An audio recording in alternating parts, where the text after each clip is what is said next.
I find that there's a bit of misconception on what it means to build a gaming computer and what that requires. A gigantic, glowing, incredibly expensive monolith for people without lives. A hobby that's impractical and requires a technical background and a wad of cash. While I was searching for projects to put elbow grease into, I learned that a friend of mine was having problems moving their gigantic brick between home and school all the time, and nothing is sacred when it's left in a dorm room. I promptly badgered them into letting me help mess with it, and they said it might be cool.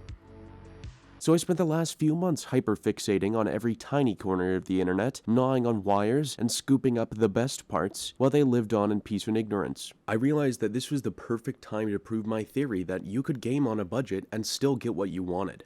Now, to have a light, modern, compact, inexpensive gaming computer is to break several laws of physics and many more laws of economics. But I am now well into construction of my unicorn.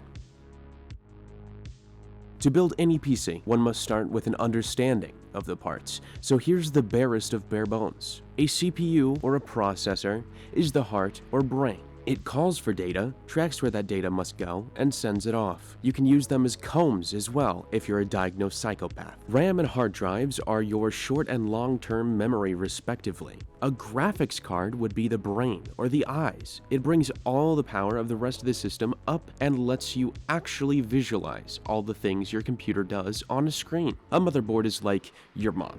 It brings the whole system together in harmony, it keeps other parts from acting up, it requires compatibility from everything around it, and it's incredibly fussy. I also banged it against the case a few times. Think of it like a circulatory system. A power supply is the wall pluggy any bit. It plugs into the wall. That's what it does. But what is this, you ask? This is Microsoft Windows 11. I don't want to pay for Microsoft Windows 11. That's why I use piracy. Their download page. Did you know you can just use Windows off a flash drive? Get a deal with a stupid watermark unless you pay over $100 though. That's about it. It's that simple.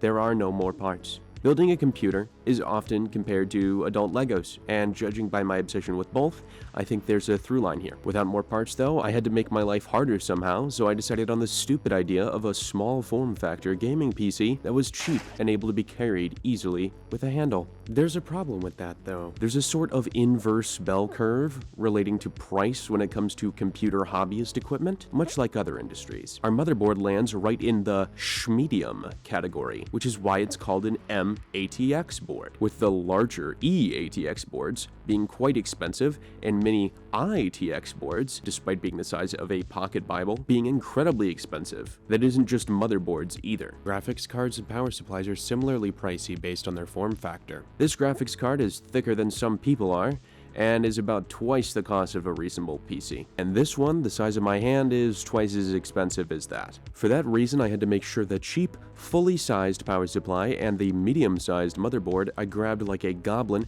could actually fit into a case, all while remaining small, light, and easily transported on a budget. All the upsides of an ITX small form factor build without most of the downsides and limitations. So pretty much a contradiction. Oh, and just like the other parts, despite having no actual electronic elements to excuse this, small cases also cost up to AAA normal cases price. Because why not? I was stuck on this step considering various $80 to $160 case options and crying for a few weeks. While obsessively browsing eBay and Newegg, it appeared. The shitbox. Let's call her Pinto. Via the unboxing of Pinto, I realized that this case was actually pretty good. So I can't say China never did anything for me.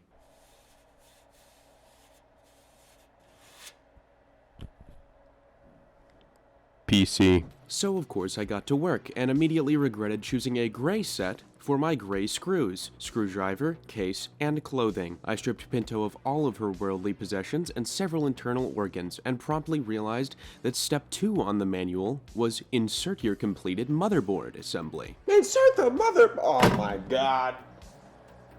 Okay.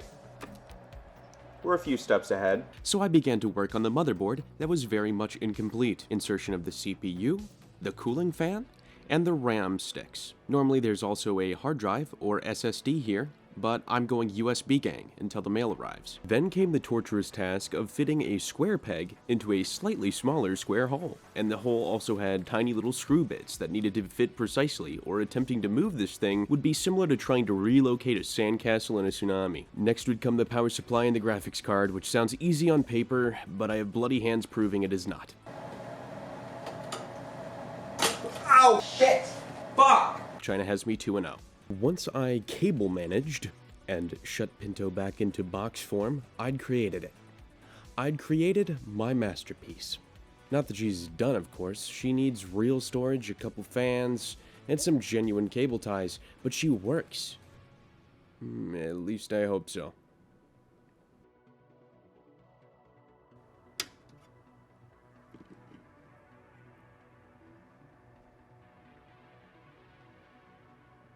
So what's the takeaway here?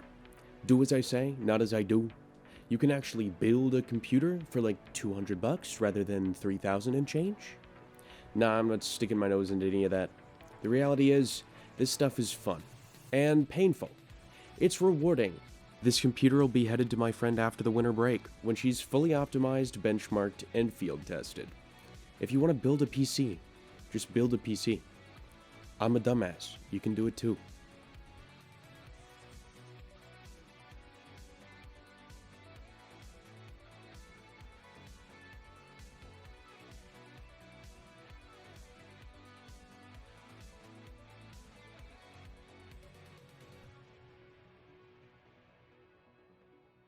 Say hi!